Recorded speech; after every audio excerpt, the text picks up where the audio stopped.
আসসালামু আলাইকুম। হ্যালো বন্ধুরা, সবাই কেমন আছেন? আজকে আমি চলে আসলাম নতুন আরেকটি ভিডিও নিয়ে।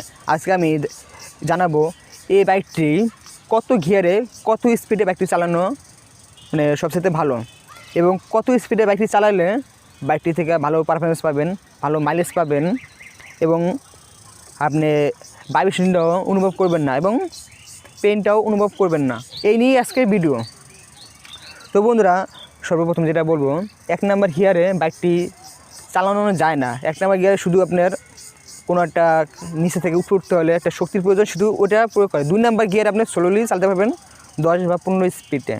আর যদি আপনি 3 নাম্বার গিয়ারে চালান তাহলে অবশ্য 20 থেকে 30 স্পিডে বাইকটি চালালে আপনি ভালো একটি পারফরমেন্স পাবেন। আর 4 নাম্বার গিয়ারে যদি আপনি বাইকটি রান করেন 40 থেকে 50-এর ভিতরে যদি বাইকটি চালান আপনি, তাহলে আপনি অবশ্যই বাইকটি থেকে কোনো ভাইব্রেশন পাবেন না, স্মুথলি বাইকটি চলবে এবং এতে করে আপনার কোনো সমস্যা হবে না।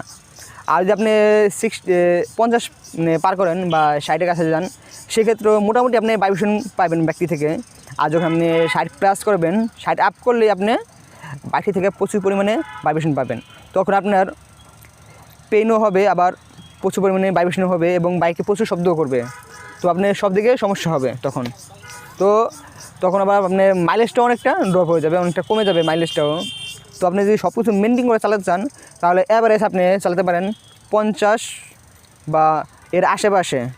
50-এর আশেপাশে যদি আপনি বাইকটি চালান, তাহলে আপনি অবশ্যই স্মুথলি বাইকটি চালাতে পারবেন। এবং আপনি যদি পিলো যদি নেন, সর্বোচ্চ 1 জন, এর বেশি নেওয়া যাবে না। যদি আপনি এই কাজগুলো করেন, তাহলে অবশ্যই আপনি বাইকটি সুন্দরভাবে রান করতে পারবেন এবং সঠিকভাবে বাইকটি চালাতে পারবেন এবং বাইকটি থেকে সঠিক পারফরমেন্স পাবেন আপনি। এখন আমি আপনাদেরকে স্যাম্পল হিসাবে দেখাচ্ছি যে বাইকটির সাউন্ড কেমন হয়। তো আপনারা শুনতে চাইলে শুনতে পারেন, আর যদি না শুনতে চান তাহলে অবশ্যই স্কিপ করে সামনে থেকে যেতে পারেন। ঠিক আছে।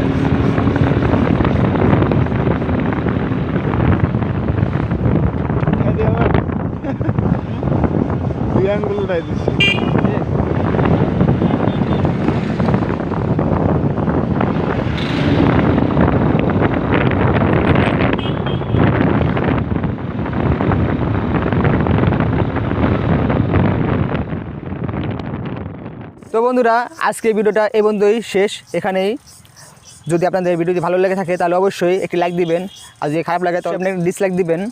আর যদি কোনো মন্তব্য থাকে তাহলে অবশ্যই কমেন্ট বক্সে জানিয়ে দিবেন। তো বন্ধুরা, আর যারা এখন আমার চ্যানেলটি সাবস্ক্রাইব করেনি তারা অবশ্যই আমার চ্যানেলটি সাবস্ক্রাইব করবেন এবং পাশে থাকা বেল আইকনটি বাজিয়ে দিবেন, যাতে করে আমার দেওয়া সকল ভিডিও আপনারা পেয়ে যান সবার আগে। সকলে ভালো থাকবেন। আল্লাহ হাফেজ।